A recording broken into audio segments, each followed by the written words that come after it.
If you are building an online business and you really want to use the power of Facebook groups to find all of your ideal clients or customers, but you've been struggling and you've wondered, how am I supposed to name my group? How do I fill my group? And how do I fill it with people who are actual buyers and not just freebie seekers? Kind of a tough equation to figure out, especially if you've been struggling to get it to work. But let me tell you, Facebook groups are still hot and they can still crank out tons of clients and customers. So let's jump in and learn the secret to monetizing your Facebook group.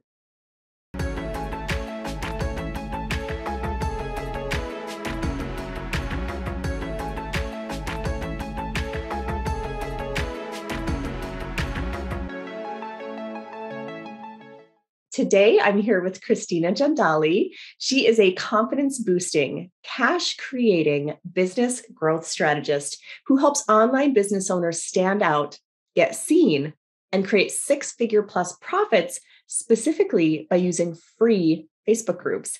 So we are so blessed to have her here today. Honestly, Facebook groups are, I think, one of the most misunderstood strategies that a business owner can use. And so I'm super excited to dig into this topic. So thanks for being with us, Christina. Hey, thanks for having me. We are so excited to dive into this. Now, I don't know if I hear so much conflicting information about Facebook groups. I hear people say, they are the best way to grow your business. You must have one. And then there's a lot of naysayers out there who say, you know what? They're overdone. They're overused. They're out. Don't bother. So what would you say, what is unique about a Facebook group? What makes it a powerful strategy? And why is it still relevant despite people who maybe argue that it's not relevant anymore? Yeah. So the best way I like to look at a Facebook group is you think about like all your social platforms. When someone looks you up, or you meet someone somewhere or something, you come across someone, or they find you in a group, or they find you somewhere else, or they hear you speaking, what's the first thing they do is like they Google search you, right? We always get into the Google, like, who's this person? And we start like, socially stalking, like stalking them on social media and stalking them online to figure out, like, just to get to know more about that person. So you think about like your social platforms is kind of like your online business cards. It's like these little points of contact, like window dressing. It gives people the opportunity to be able to see like, make a decision. Do I want to know more about this person? Do I want to go deeper with that person? It's like those first impressions that get to be created. So it's the storefront. Your Facebook group, however, it's not like a storefront. It's like, come on inside my digital living room. Like, come on inside and let's hang out. So it's like inviting them into the store versus the window dressing out on the window that you're walking by that's making the decision if you want to actually go in the store.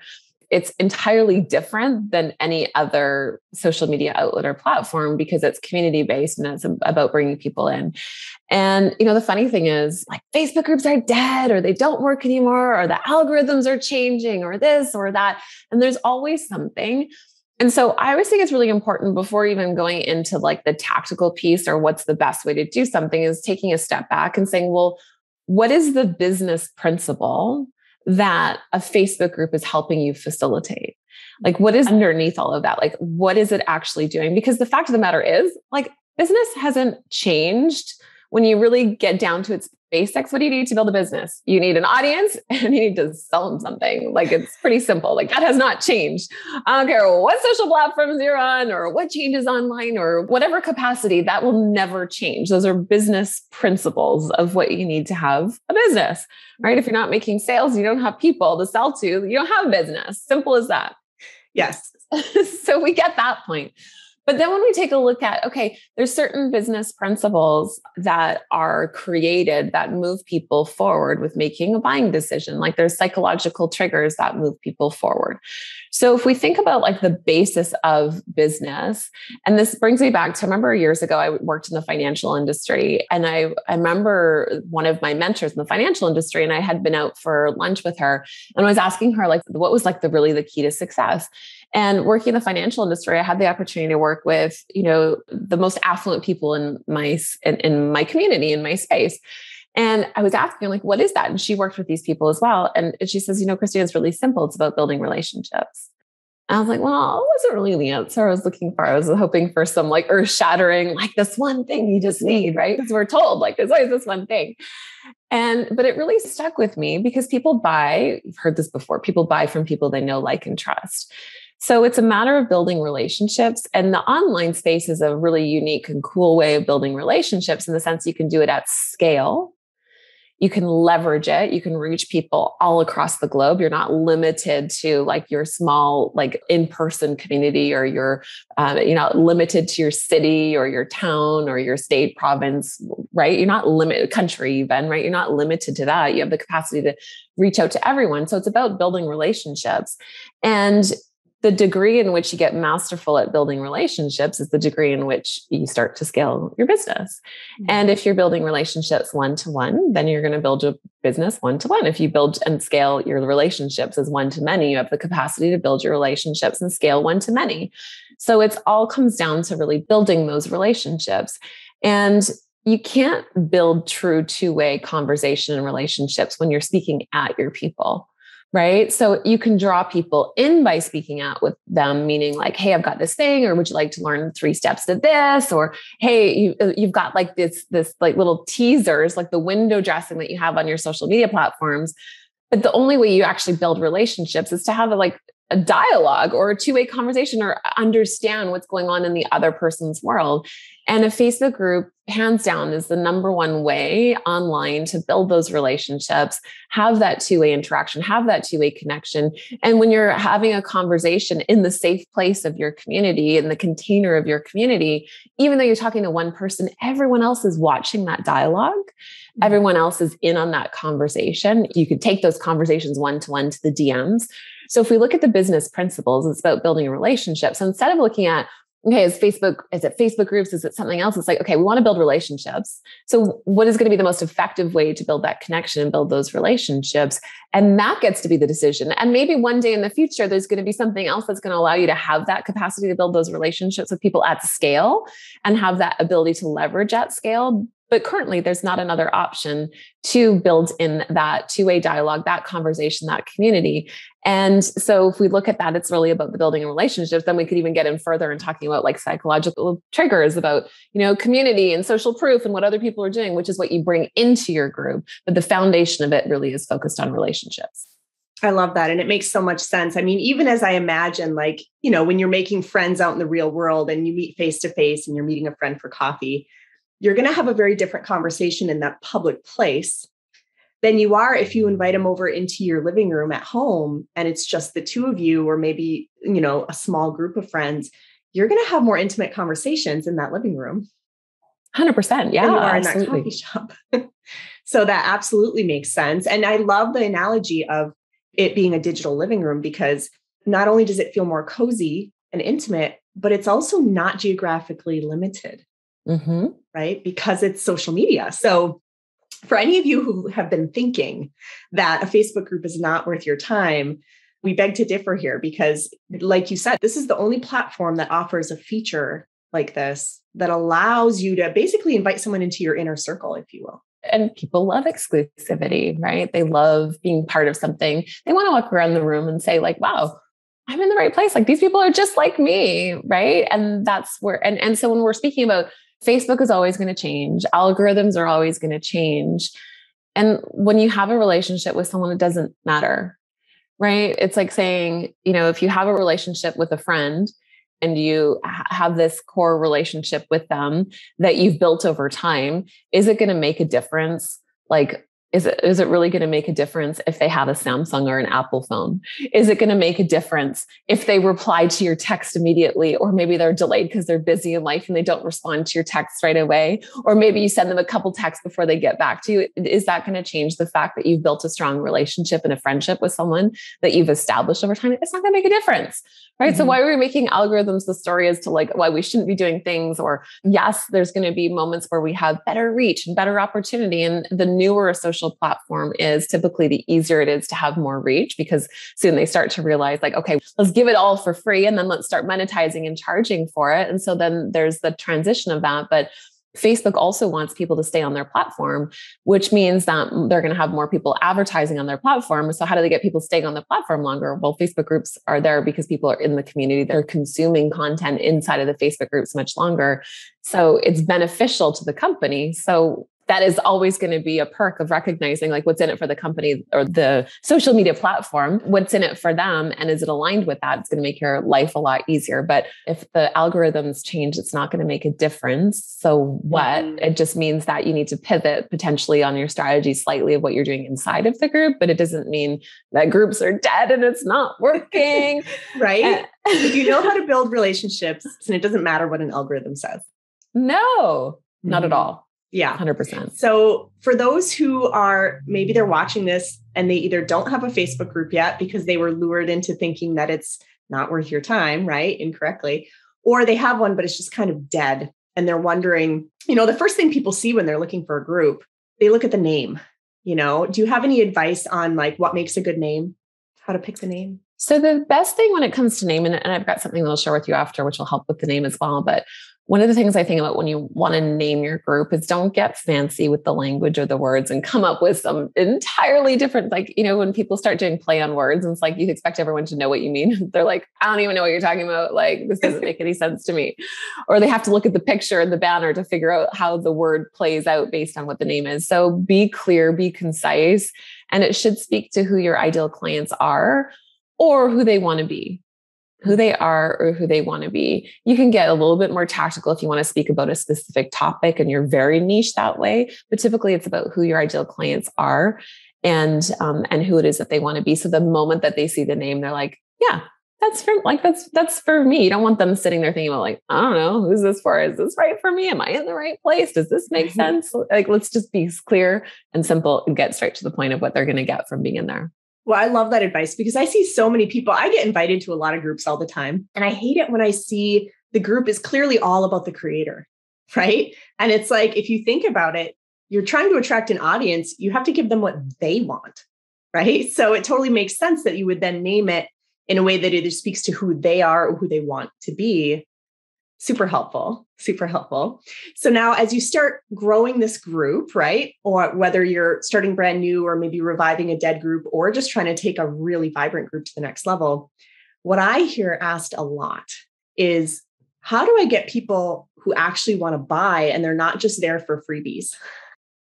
Because I think that's the most common thing I hear is like, there's tons of people in there, I give tons of value, but all they want is everything for free. There's a couple of things with this. Number one, you train your people on how to behave. And I know that sometimes they'd be like, oh my gosh, no, I don't. This is how they are. This is how they're coming. But you're training your people how to behave. Now, if you just pour in loads of free content, and I see not just even Facebook group hosts, but struggling entrepreneurs burn themselves out because they're pumping out so much content. They're trying to come up with the latest tips, the latest tricks. They want to know the answers to all the things to prove that they know enough, that they're good enough, that they can add enough value. And they burn themselves out from adding all of that content. And they're just pouring all this content. And what happens is they're leaving their people confused because it's like a splatter of paint of information that's blasted all over them. And they're supposed to know how it fits together. They have no clue. And they don't even want all that. They just want to know like, okay, I don't want a million steps. I just want clarity on exactly what to do. Like, what is my next step? What is it that I need to do right now? So if you're pouring a bunch of free content and you're not using your free content to move people, to evoke desire, to evoke demand, to move people towards making a buying decision with you, you're training your people to be freebie seekers. And when you train them to do that, you can't get frustrated when they don't buy because you've made it really easy for them to consume and not have to do anything for it. And then when you do put an offer out, it feels uncomfortable for everyone. It feels uncomfortable for you because they're like, oh, I was giving. It's like, never listen to any, it's like, give value this many times and then you can like earn the right to sell. It's like, there's no quotient available. It's like, okay, let's just take a look instead at okay, what am I going to create? How am I going to create conversation, demand, and desire for where I'm going to lead people, and know that I'm helping them gain the clarity that they need on what they need to move forward versus telling them all the things that I know. And so you want to train your people to buy. You want to train your people to take action. You want to train them, getting people to engage in your content, getting them to like or to comment or to show up in your lives has nothing to do with you. And I know this is hard to, because I remember thinking, oh my gosh, if no one shows up, if no one says this, I'm a loser, or people are going to think that I don't know what I'm talking about, or they're going to think like, and trust me, I've been there. I remember having a pop-up group one time and no one's talking. I'm like, okay, this is what I teach. Everyone's going to think I'm a loser and I don't even know what I'm talking about. What am I going to do? And it forced me to get creative. So the important thing is recognizing that getting them to engage has nothing to do with you. Getting them to action is you helping guide them to be the type of person who is going to step up to the plate, who's going to raise their hand, who's going to take some sort of action. It has nothing to do with like how good your post is or anything like that. So being a business owner, it's developing the skill set to have influence over other people. Do you have the capacity to influence people to take an action step? Do you have the capacity to influence people to comment? Do you have the capacity to influence people to take some sort of action step?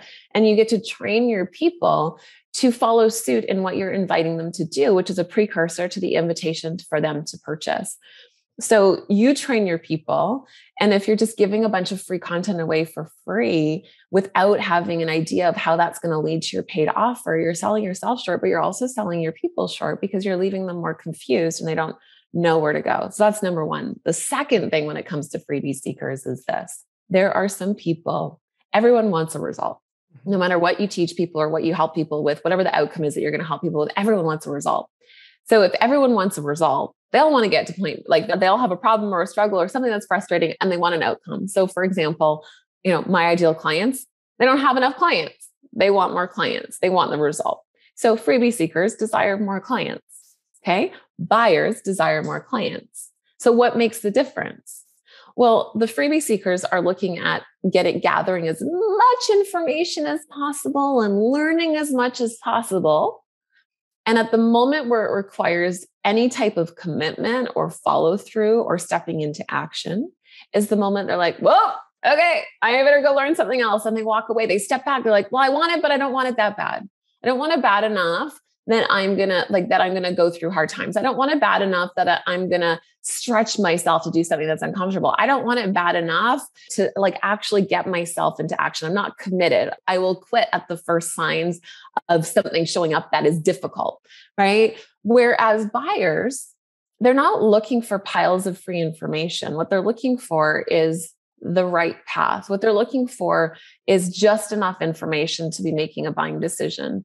What they're looking for is knowing that they need to invest their time, effort, money, and energy into getting the help that they need, but they might just not know exactly what that is. And they're doing research to determine and figure out what's going to be that best path for them that they're willing to take. They're ready to jump on, but they're just looking for enough information. And what they really want isn't just the 3-step strategy to grow their Facebook group as an example. What they really want is a life. They want freedom. They want to go on vacation. They want to have more time with their kids or their partner. They want to go have fun. They want to go explore. They want to go travel. They want to go live life. So yes, they want the clients, but they don't just want to learn a tactic. What they want is a lifestyle that's going to go with it. And so when you want to speak to your buyers, you've got to speak to the bigger desire. Yes, the immediate promise of what you're going to help people with, but how does that relate to what they really want?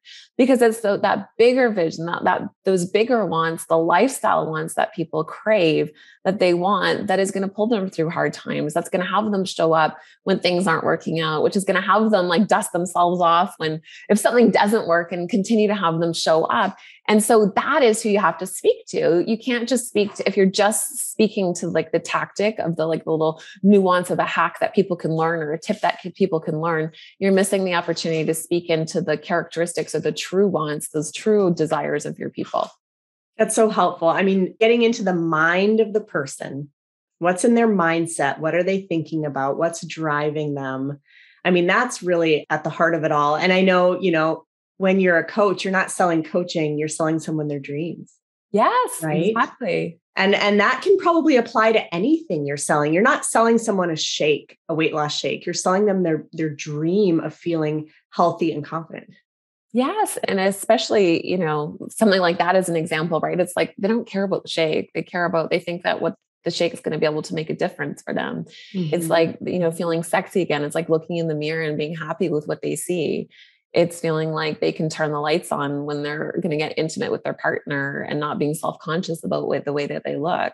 It's about having the energy to be able to keep up with their kids that are running around like crazy, and still being able to keep up with them and not just relying on like fumes and often like the coffee variety. So it's taking a look at like, what is it that they truly desire? And freebie seekers don't really care about that other stuff. They're good enough with status quo. It's like, there might be a slight nuisance or something. And it's like, it's good enough. Like, it would be nice if I had that, but I don't really want it. Whereas someone that lives and breathes and sees that and wants that and craves that more than anything, that's the person that's going to be the person that's going to actually take action. That's going to be the person that's going to take the shakes. That's going to be the person that's going to take the coaching. That's going to be the person that's going to be working out. That's the person that's going to go through what it's really going to take so that they can create that life, but they just can't do it on their own. Right. They need the tools and the support to be able to help get there. Yeah. Well, and I think there's something subconscious too about if you're struggling to grow a Facebook group and all you have is freebie seekers, but you're not willing to invest in yourself to learn what it takes to move beyond that. There's something psychologically, even if you're not saying it in your videos or your posts, if you're not willing to invest money, your followers aren't going to be willing to invest it either. There's something in your vibe that almost like people can tell. I don't know how to explain why. Like, have you ever experienced that or seen people with that, of that shift of like, if you're not willing to invest in yourself, no one else is going to be willing to invest in whatever it is you're trying to sell. And you know what I love about this too? Because I think so often, and I 100% agree, right? Because when we feel like there's something, like our intuition is there to protect us. So people can feel when there's something that's off. You can't preach what you don't believe and what you're not practicing. Unfortunately, I think a lot of people, in the online space often are suggesting or saying like invest because then you're going to invest. And then people start like invest a bigger price tag, invest more money and do this. And then you're going to be ready. And I get that, but really understanding what's beneath the surface is making sure that you're aligned with what you're speaking of. If you are teaching something and if you're practicing something, and you're telling people this is the way it is, and you are not practicing that, you're not living that, you're not being the person who is true and authentic. And people can sniff out a fake any moment. People can sniff out a fake. And so I remember even when I first started online, I was getting into coaching and I signed up to this coaching certification. I was actually intending to be a coach. And I was like, this is life-changing. People need to know this. And I remember thinking to myself, well, how can I sell coaching if I've never purchased it? So I did my coaching certificate. I did practice sessions. I realized how much of a difference it was, but I hadn't actually invested in a personal coach for me. And so I made my first decision in investing with a coach saying, I want to be on the receiving end of this. So I know what it's like to receive this service. I also want to be the person that's in alignment with what I'm sharing. So if I'm not willing to do it, how am I going to expect other people to be able to do that? And what happens is if you don't, you have this like, it's like a ping pong match in your mind of like, I'm saying this, but I'm doing this. I'm saying this, I'm doing this. And it comes through. And so people, their intuition kicks in to protect themselves from you. It's like there's something that doesn't feel aligned here. And it doesn't mean that you're picture perfect about the things that you do. And I see people talk about this, like say you help people lose weight.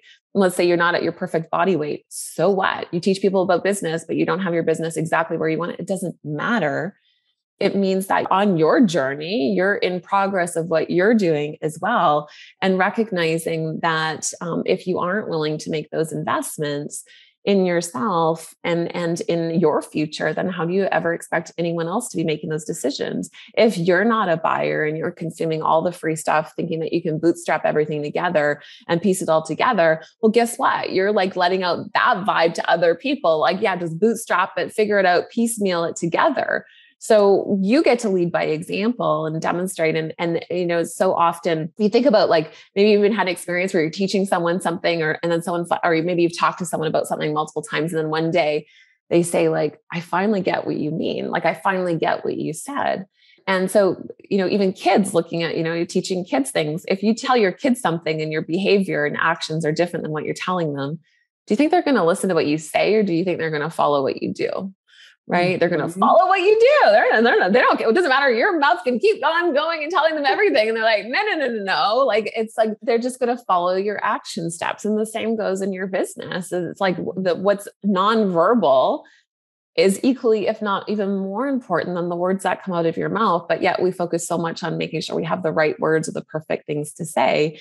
And it's about how you get to show up. And I know it's like kind of a strange concept to really understand. And quite honestly, I still feel like I'm figuring it out 6 years later, multiple 7-figure company later, I'm still figuring it out, but it's still like, it's just like the lessons that we get to continue to learn and who it is that we get to show up as and how we get to lead by example. But what I think hands down in the world that we're in, the uncertainty of the world that we're in right now, people crave authenticity more than anything else. They don't want or they don't want fake, fluffy, pretend stuff. They want real authenticness. And that means like being true to your word, being who you say you are, not just on camera. Cause it's like, hey, look, I'm like this on camera.